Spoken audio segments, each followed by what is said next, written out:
Dice el libro de Efesios capítulo 4, versículo 32, «Sean buenos y compasivos unos con otros, y perdónense mutuamente, como Dios los perdonó a ustedes en Cristo». Quiero saludarte, mi querido amigo y amiga de Jesús, y que puedas tener una jornada llena de bendiciones del cielo. Y recuerda que tienes un Padre que te ama. Tienes un Padre que está dispuesto a acompañarte y a estar contigo cada día. Y es por ello que podemos compartir este momento, este espacio que llamamos en su presencia. Porque nuestro deseo es estar en la presencia de Dios. En la presencia de Dios aprendemos cosas relevantes para nuestra vida. Es en su presencia donde podemos obtener fortaleza, aprender a confiar en Dios, a obtener de sus promesas paciencia, perseverancia, a poder crecer en la fe, en la confianza en ese Dios todopoderoso que abre caminos para nosotros. Es un Dios que conoce nuestra necesidad. Y de nuestro Dios también aprendemos virtudes, porque tenemos que aprender a reflejar su carácter. Un Dios de amor, de misericordia, de compasión. Un Padre en los cielos que siempre estuvo y está dispuesto a perdonar. Y esas son las virtudes que nosotros como sus hijos tenemos que aprender, que tenemos que incorporar a nuestra vida. Aprender y ejercitar la compasión hacia otros, la misericordia, como asimismo también el perdón, pero no el perdón con una visión humana. Cuando el hombre cree que ha perdonado, lo hace con un perdón limitado, condicionado. Yo te perdono, pero no me olvido. Yo te doy el perdón, pero la herida está en mi corazón. Estoy dispuesto a perdonarte, pero no te quiero ver más. Y así es el perdón humano. Creemos perdonar, pero en definitiva solamente fue una formalidad para acallar nuestra conciencia. El perdón de parte de Dios o con la visión celestial es totalmente diferente. El perdón desde una perspectiva divina implica restauración, reconciliación, sanidad del alma, del espíritu, y excluye del corazón el rencor, la ira, el pesar y la angustia. Leímos en el versículo al inicio, perdónense mutuamente como Dios los perdonó a ustedes en Cristo. La misma forma como Dios nos perdonó a través de Cristo, es la misma manera como nosotros tenemos que perdonarnos unos a otros. Y esta idea nos lleva al personaje bíblico de hoy, acerca de cómo un discípulo de Cristo, un hijo de Dios, puede perdonar. Y queremos ir hasta el libro de Hechos de los Apóstoles, esa iglesia que estaba creciendo, esa iglesia que había recibido de Jesús la comisión de predicar el Evangelio. Y predicar el Evangelio no tan solo era predicar de Jesús como el sublime Salvador, sino que aparte de hablar de Jesús, tenían que vivir a Jesús en su vida. Podían decir ellos, Jesús vino a perdonar, pero ellos también tenían que ejercer el perdón hacia aquellos que los maltrataban. El discipulado cristiano implica teoría, pero también implica acción.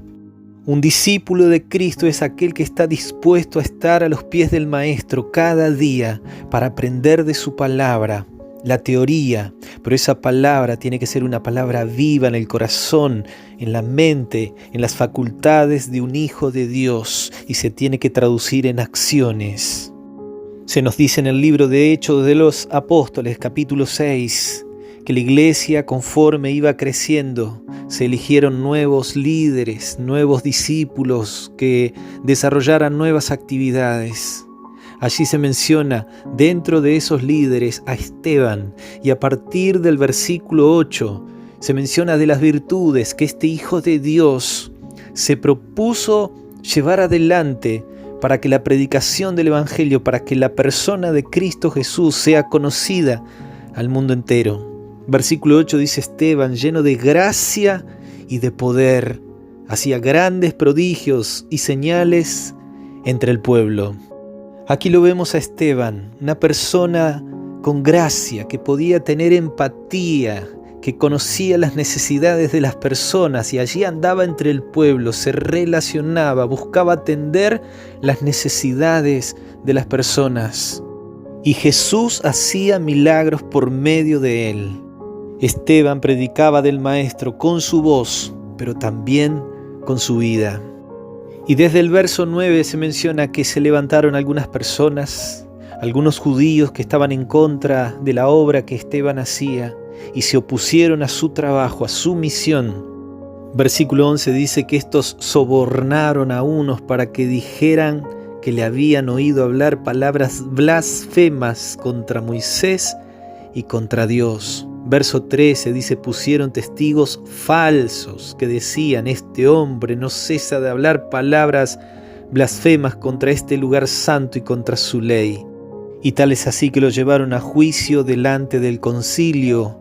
Y en el versículo 15 dice que los que lo veían su rostro como el rostro de un ángel. Claramente aquel que está en la presencia de Jesús va a cambiar, su vida va a ser diferente. Es por ello que no postergues tu decisión de ir a Jesús plenamente. Quizás tengas conocimiento de Él, quizás tengas en algún sentido una relación con Él, pero tal vez sea algo distante, una relación un tanto tibia. Pídele que te ayude a comprometerte, a consagrarte, a apartar tiempo para estar con Él, para conocerlo bien, para involucrarte en la misión, como Esteban, de servir a las personas. Aunque tengas que pasar por momentos difíciles, Esteban fue llevado ante el concilio por testigos falsos, por falsas acusaciones, y allí Esteban tuvo la oportunidad de presentar su defensa, de dar un mensaje de parte de Dios. Y en ese mensaje dio a conocer que Jesús era el Salvador que Dios había profetizado a través de las Escrituras. Les recordó a sus hermanos judíos cuál había sido desde tiempos antiguos el plan de Dios para el pueblo de Israel, un pueblo que fue infiel, que fue rebelde y que aún, habiendo llegado el Mesías, le crucificaron. A ese Mesías crucificado, Esteban dijo que él servía y adoraba. Capítulo 7, verso 54, oyendo estas cosas, se enfurecían en sus corazones y crujían los dientes contra él. Pero Esteban, lleno del Espíritu Santo, puestos los ojos en el cielo, vio la gloria de Dios y a Jesús que estaba a la diestra de Dios. Y dijo, he aquí, veo los cielos abiertos y al Hijo del Hombre que está a la diestra de Dios. Versículos 57 y 58 dice que cuando lo escucharon, se tapaban los oídos, gritaban, crujían sus dientes de ira contra Esteban, y dice que lo arrastraron y lo sacaron fuera de la ciudad para ejecutarlo.